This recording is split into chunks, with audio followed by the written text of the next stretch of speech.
സംസ്ഥാനത്ത് നിയമസഭാ തെരഞ്ഞെടുപ്പിൽ അന്തിമ പോളിംഗ് കണക്കുകൾ പുറത്തുവിടുന്നതിൽ തെരഞ്ഞെടുപ്പ് കമ്മീഷൻ കാലതാമസം വരുത്തുന്നുവെന്ന രാഷ്ട്രീയ പാർട്ടികളുടെ പരാതികൾക്കിടെ കണക്കുകളിൽ വ്യക്തത വരുത്തി മുഖ്യ തെരഞ്ഞെടുപ്പ് ഓഫീസർ. തപാൽ വോട്ടുകൾ ഉൾപ്പെടെ സംസ്ഥാനത്ത് ഇതുവരെ പോൾ ചെയ്തത് 79.63%. ഇത് അന്തിമ കണക്കല്ല എന്നും സർവീസ് വോട്ടുകളുടെ കണക്കുകൾ കൂടി ചേർത്ത് ഫലപ്രഖ്യാപനത്തിന്റെ സമയത്ത് മാത്രമേ വ്യക്തമാക്കുകയുള്ളൂവെന്ന് രത്തൻ ഖേൽക്കർ അറിയിച്ചു. അതേസമയം കണക്കുകൾ പുറത്തുവിടുന്നതിൽ യാതൊരു കാലതാമസവും വരുത്തിയിട്ടില്ല എന്നും സമയബന്ധിതമായും സുതാര്യമായുമാണ് കണക്കുകൾ പ്രസിദ്ധീകരിച്ചതെന്നും തെരഞ്ഞെടുപ്പ് ഓഫീസർ വ്യക്തമാക്കി. കൂടുതൽ വിവരങ്ങളുമായി അൺഫിൽഡ് ഡിസൂസ ചേരുകയാണ്. അൺഫിൽഡിലേക്ക് പോകുന്നതിന് മുമ്പ് രത്തൻ ഖേൽക്കറുടെ വാക്കുകൾ കേൾക്കാം. സീനിയർ സിറ്റിസൺസിന്റെ കണക്ക് നോക്കുമ്പോൾ നമ്മൾ അപ്രൂവ് ചെയ്തിട്ടുണ്ടായിരുന്നത് 1,45,604 ഫോം 12D. അതിലെ 1,40,219 അവർ വോട്ട് ചെയ്തു. അത് ഏകദേശം 96.3% ആണ്. എല്ലാ എലിജിബിൾ ആയിട്ടുള്ള വോട്ടേഴ്സ് താങ്കൾ എല്ലാവർക്കും അറിയാം, താങ്കൾ പോയി നോക്കിയിട്ടുമുണ്ട്. 100% നമ്മൾ എല്ലാ പോസ്റ്റിലെ ആൾക്കാരെയും നമ്മൾ കവർ ചെയ്യാൻ നമ്മുടെ ഭാഗത്തുനിന്ന് ഉണ്ടായിട്ടുണ്ട്. അതിൽ എല്ലാ എലിജിബിൾ ആയിട്ടുള്ള വോട്ടേഴ്സ് നമുക്ക് വോട്ട് ചെയ്യിപ്പിക്കാനും സാധിച്ചിട്ടുണ്ട്. അതാണ് ഇപ്പോൾ ഞാൻ പറഞ്ഞിട്ടുള്ളത് സീനിയർ സിറ്റിസൺസിൻ്റെ കണക്ക്. അതുപോലെ തന്നെ പേഴ്സൺസ് ഡിസേബിലിറ്റീസ് നമ്മൾ ഫോം 12D വരെയാണ് അപ്രൂവ് ചെയ്തത്. അതിലെ 62,159 ആയിരുന്നു നമ്മുടെ മൊത്തം. അതിലെ വോട്ട് ചെയ്തിട്ടുള്ളവർ 60,734, that is 97.71% persons disabilities vote ചെയ്തിട്ടുണ്ട്. കൂടുതൽ വിവരങ്ങളുമായി അൺഫിൽഡ് ഡിസൂസ ചേരുകയാണ്. അൺഫിൽഡ്, തെരഞ്ഞെടുപ്പ് കഴിഞ്ഞ് 2-3 ദിവസങ്ങൾ പിന്നിട്ടിരിക്കുന്നു. എന്നിട്ടും പോളിംഗിൻ്റെ ഒരു അന്തിമ ചിത്രം ലഭിച്ചില്ല. അതുമായി ബന്ധപ്പെട്ട് ഒട്ടേറെ പരാതികളും ഉയർന്നിരുന്നു. പ്രതിപക്ഷ നേതാവ് വരെ പരാതിപ്പെട്ടിരുന്നു. ഒടുവിൽ ഇപ്പോൾ മുഖ്യ തെരഞ്ഞെടുപ്പ് ഓഫീസർ ഒരു ശതമാന കണക്ക് പുറത്തുവിട്ടിരിക്കുന്നു. 79.63. പക്ഷേ അതും ഒരു അന്തിമ കണക്കല്ല എന്ന് പറയുന്നുണ്ട്, തിരഞ്ഞെടുപ്പ് ഓഫീസർ പറയുന്നുണ്ട്. അപ്പോൾ ഒരു അന്തിമ കണക്ക് വരുമ്പോൾ അത് ഇനിയും വൈകും, അതും അദ്ദേഹം പറയുന്നുണ്ട്. അപ്പോൾ എന്തായാലും ഒരു 80% പോകും പോളിംഗ് എന്ന കാര്യം ഉറപ്പാണ് അല്ലേ? മായ, അങ്ങനെ തന്നെയാണ് മായ. ഇതിനകത്ത് ഏറ്റവും ഇന്ന് 4 മണിക്ക് അദ്ദേഹം മാധ്യമങ്ങളെ കാണുന്നതിന് പിന്നിൽ പോലും ചില കാരണങ്ങളുണ്ട്. കാരണം ഈ രാഷ്ട്രീയ പാർട്ടികളൊക്കെ തന്നെ വലിയ രീതിയിലുള്ള വിമർശനവും പ്രതിഷേധവുമാണ് ഈ തെരഞ്ഞെടുപ്പ് കമ്മീഷന്റെ ഭാഗത്തു നിന്നൊരു വീഴ്ചയുണ്ടായി എന്ന രീതിയിലുള്ള ആരോപണവും പരാതിയുമാണ് അവർ ഉയർത്തിയത്. അതായത് തെരഞ്ഞെടുപ്പ് 9-ാം തീയതി കഴിഞ്ഞു, പോളിംഗ് കഴിഞ്ഞ് ഇന്നിപ്പോൾ 13 ഏപ്രിൽ. അപ്പോൾ ഒരു 4 ദിവസം പിന്നിട്ടിട്ട് പോലും അന്തിമമായ ഒരു പോളിംഗ് ശതമാന കണക്ക് എന്തുകൊണ്ട് തെരഞ്ഞെടുപ്പ് കമ്മീഷൻ പുറത്തുവിടാൻ കഴിയുന്നില്ല? അപ്പോൾ തെരഞ്ഞെടുപ്പ് കമ്മീഷൻ ഒരു കള്ളക്കളി കാണിക്കുന്നു, ഒരു വീഴ്ച തെരഞ്ഞെടുപ്പ് കമ്മീഷന്റെ ഭാഗത്തു ഉണ്ട്. അദ്ദേഹത്തിന് എന്തൊക്കെയോ മറച്ചു വെക്കാനുണ്ട്. ഒട്ടും സുതാര്യമല്ല തെരഞ്ഞെടുപ്പും അതിന്റെ രീതിയും ആ കണക്കുകളും. ഈ രീതിയിലുള്ള കടുത്ത ആരോപണങ്ങളാണ് തെരഞ്ഞെടുപ്പ് കമ്മീഷനായ രത്തൻ യു ഖേൽക്കർ നേരിടേണ്ടി വന്നത്. അദ്ദേഹത്തിന്റെ ഔദ്യോഗികമായ പേജിലും അതോടൊപ്പം തന്നെ അദ്ദേഹത്തിന്റെ ഔദ്യോഗികമായ വാർത്താ ഗ്രൂപ്പിലും ഒക്കെ തന്നെ, വാട്സാപ്പ് ഗ്രൂപ്പിലും ഒക്കെ തന്നെ, ഔദ്യോഗിക വാട്സാപ്പ് ഗ്രൂപ്പിലും ഒക്കെ തന്നെ ഈ രീതിയിലൊരു വിമർശനം അദ്ദേഹത്തെ കേൾക്കേണ്ടി വന്നു. അതിനു പുറമെ ഇന്ന് പ്രതിപക്ഷ നേതാവ് പരാതി നൽകി.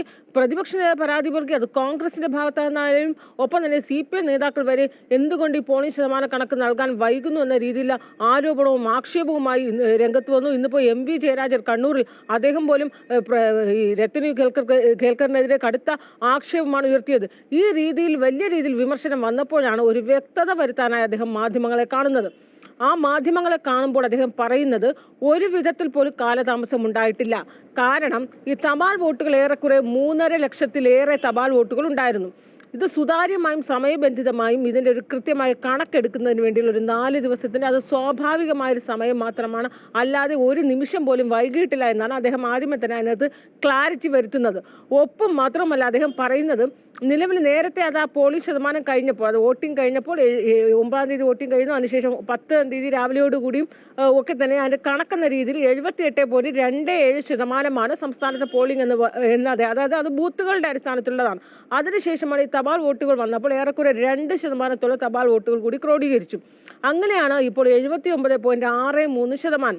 ഇത് അന്തിമം കണക്കല്ല, ഇത് സർവീസ് വോട്ടുകളുടെ കൂടി കണക്കുകൾ വരും. സാധാരണഗതിയിൽ സർവീസ് വോട്ടുകൾ ആ റിസൾട്ടിൻ്റെ അന്ന് പെട്ടി പൊട്ടിക്കുന്ന ആ സമയത്താണ് സർവീസ് വോട്ടുകൾ കൂടി കയ്യിലെത്തുന്നത്. അങ്ങനെ സർവീസ് വോട്ടുകൾ റിസൾട്ട് വന്ന് 48 മണിക്കൂറിനുള്ളിൽ സർവീസ് വോട്ടുകളുടെ ഉൾപ്പെടെ അന്തിമമായ ഫലം പ്രഖ്യാപിക്കുക. അത് ഇൻഡെക്സ് കാർഡ് അപ്പോഴാണ് ഇറക്കേണ്ടത്. ഈ ഇൻഡെക്സ് കാർഡ് ഇറക്കുമ്പോഴാണ് ഇപ്പോൾ ഈ ഏറ്റവും ഒടുവിൽ വന്നിരിക്കുന്ന തപാൽ വോട്ടുകൾ കൂടി ചേർത്തിട്ടുള്ള 79.63% എന്നത് പ്രൊവിഷണൽ കണക്ക് മാത്രമാണ്. ഈ അന്തിമ കണക്ക് സർവീസ് വോട്ടുകൾ കൂടി ചേർന്ന് ഇൻഡെക്സ് കാർഡ് ഇറക്കുന്നത് റിസൾട്ട് മെയ് 4 റിസൾട്ട് വന്ന് പിന്നെയും 48 പരമാവധി 48 മണിക്കൂർ മാത്രമേ എടുക്കാവൂ. അതിനുള്ളിൽ ഇൻഡെക്സ് കാർഡ് പുറത്തിറക്കി സംസ്ഥാനത്ത് നടന്ന പോളിംഗിന്റെ ഉൾപ്പെടെയുള്ള തപാൽ വോട്ട് എത്ര, ഹോം വോട്ട് എത്ര, സർവീസ് വോട്ടുകൾ എത്ര, ഇലക്ഷൻ ഡ്യൂട്ടിക്ക് നിർവഹിച്ച വോട്ട്, അങ്ങനെ മുഴുവൻ തരം തിരിച്ചുള്ള കൃത്യമായ കണക്ക് ഇൻഡെക്സ് കാർഡിൽ മാത്രമേ വരാൻ പറ്റുകയുള്ളൂ. അത് സാധാരണഗതിയിൽ അങ്ങനെ ചെയ്യാൻ പറ്റുകയുള്ളൂ. പക്ഷേ അതുവരെയുള്ള കണക്കുകൾ പ്രകാരം സംസ്ഥാനത്ത് 79.63% പോളിംഗ് നടന്നു എന്ന് അദ്ദേഹം വ്യക്തമാക്കുന്നു. അതിനുവേണ്ടി മാധ്യമങ്ങളെ കാണും. അപ്പോഴും അദ്ദേഹത്തിന് മേൽ ഉണ്ടായിരുന്ന ആരോപണം അദ്ദേഹം പൂർണ്ണമായും തള്ളുകയാണ്. ഒരു നിമിഷം പോലും കാലതാമസം വരുത്തിയിട്ടുള്ള സുതാര്യമായാണ് നടന്നിട്ടുള്ളത്. ആർക്കെങ്കിലും പരാതി ഉണ്ടെങ്കിൽ അത് വന്ന് നോക്കാം. കാരണം ഇതിൻ്റെ ഓരോ പ്രൊസീജിയർ സമയത്തും മുഴുവൻ രാഷ്ട്രീയ പാർട്ടികളെയും പ്രതിനിധികളുടെ സാന്നിധ്യത്തിൽ തന്നെയാണ് ഇതൊക്കെ നടന്നിട്ടുള്ളത്. അതുകൊണ്ട് ആർക്കെങ്കിലും വേണമെങ്കിൽ ഇതിൽ പരാതിയോ ആരോപണമോ ഉണ്ടെങ്കിൽ ഉന്നയിക്കാം. അങ്ങനെ പൂർണ്ണമായും ആരോപണങ്ങൾ മുഴുവൻ തള്ളിയാണ്, അതിൽ വ്യക്തത വരുത്തുകയാണ് അദ്ദേഹം ചെയ്യുന്നത്. മായ ചോദിച്ചതുപോലെ ഇത് സർവീസ് വോട്ടുകൾ കൂടി വരുമ്പോൾ 80% കടക്കാൻ തന്നെയാണ് സാധ്യത. കാരണം ഇനി വരാൻ പോകുന്ന സർവീസ് വോട്ടുകൾ എന്ന് പറയുന്ന അതിൻ്റെ ഒരു എണ്ണം എന്ന് പറയുന്നതും 53,000-ഓളം എന്നാണ് അദ്ദേഹത്തിൻ്റെ കണക്ക്. 53,000 പേരോളം സർവീസ് വോട്ട് ചെയ്തിട്ടുണ്ടാകാം. അപ്പോൾ അതിൽ എത്രയാണ് മടങ്ങി വരിക, അതായത് സർവീസ് വോട്ടുകളുടെ പോയി മടങ്ങി വരുന്നത് നോക്കുമ്പോൾ ഈ ഇപ്പോൾ കണക്കുകൾ പ്രകാരം തന്നെ 53,000-ൽ മുകളിലുണ്ടെങ്കിൽ ഒരു പക്ഷേ ഇത് 80% അന്തിമമായ ഇൻഡെക്സ് കാർഡ് വരുമ്പോൾ സംസ്ഥാനത്തെ അന്തിമമായ പോളിംഗ് എന്ന് പറയുന്നത്, അതായത് അൺഫിൽട്ടർ ഈ രത്തൻ കേൽക്കർ പറയുന്നത് പോലെ പ്രതിപക്ഷമായിട്ട് അന്തിമ കണക്ക് എന്ന് പറയുന്നത് അത് ഫലപ്രഖ്യാപനത്തിൻ്റെ സമയത്ത് മാത്രമേ വ്യക്തമാവുകയുള്ളൂ എന്ന് അദ്ദേഹം പറയുന്നുണ്ട്. അപ്പോൾ ഈ ഫലപ്രഖ്യാപനം എന്ന് പറയുമ്പോൾ മെയ് 4 അതുവരെ കാത്തിരിക്കണം. അതുവരെ ഈ 89% ഇത്ര ശതമാനം അതാണ് എന്ന് കരുതുക. 80% കടക്കുമെന്ന് നമ്മൾ കരുതുന്നുണ്ടെങ്കിൽ പോലും ഒരു അന്തിമ കണക്ക് അറിയണമെങ്കിൽ ഫലപ്രഖ്യാപന ദിവസം തന്നെ വരണം, അല്ലേ? തീർച്ചയായും മായ, അത് ഈ മുഖ്യ തെരഞ്ഞെടുപ്പ് ഓഫീസർ പറയുന്നത് പ്രകാരം അവസാനത്തെ ഇൻഡെക്സ് കാർഡ് ഇറക്കുന്നത് സാധാരണഗതി എന്നും റിസൾട്ട് വന്നതിന് ശേഷം 48 മണിക്കൂർ, അതായത് 2 ദിവസം. ആ 2 ദിവസത്തിനുള്ളിൽ അത് കാർഡ് ഇറക്കണമെന്നാണ് നിയമം. ചട്ടപ്രകാരം അങ്ങനെയാണ് ചെയ്യേണ്ടത്. ഈ സർവീസ് വോട്ടുകൾ ഏത് തെരഞ്ഞെടുപ്പ് ആയാലും അതിൻ്റെ റിസൾട്ടിൻ്റെ അന്ന് മാത്രമേ സർവീസ് വോട്ടുകൾ കയ്യിൽ കിട്ടുകയുള്ളൂ എന്നാണ് അദ്ദേഹം പറയുന്നത്. അപ്പോൾ അതിൻ്റെ ഫൈനൽ അന്തിമമായ പട്ടിക എല്ലാ തെരഞ്ഞെടുപ്പുകളിലും ഈ വോട്ടെടുപ്പിൻ്റെ റിസൾട്ടിൻ്റെ, അതായത് വോട്ട് എണ്ണുന്ന ദിവസം മാത്രമേ ഉള്ളൂ.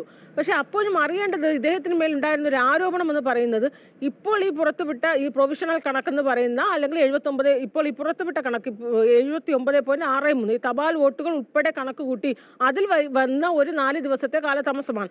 അതിന് ഈ 4 ദിവസവും എടുക്കണമോ എന്നൊരു ചോദ്യമാണ് അദ്ദേഹത്തിന് ഉണ്ടായിരുന്നത്. അതിനൊരു കാരണം എന്ന് പറയുന്നത് ഈ SIR നടത്തിപ്പുമായി ബന്ധപ്പെട്ട് രത്തൻ കേൽക്കർക്കെതിരെ വലിയ രീതിയിലുള്ള ആരോപണങ്ങൾ പ്രതിപക്ഷ പാർട്ടികൾ, BJP കേന്ദ്രത്തിൽ ഭരണത്തിലിരിക്കുന്ന BJP ഒഴികെയുള്ള മറ്റെല്ലാ പാർട്ടികളും അതിനെ ശരി അൺഫിൽട്ടർ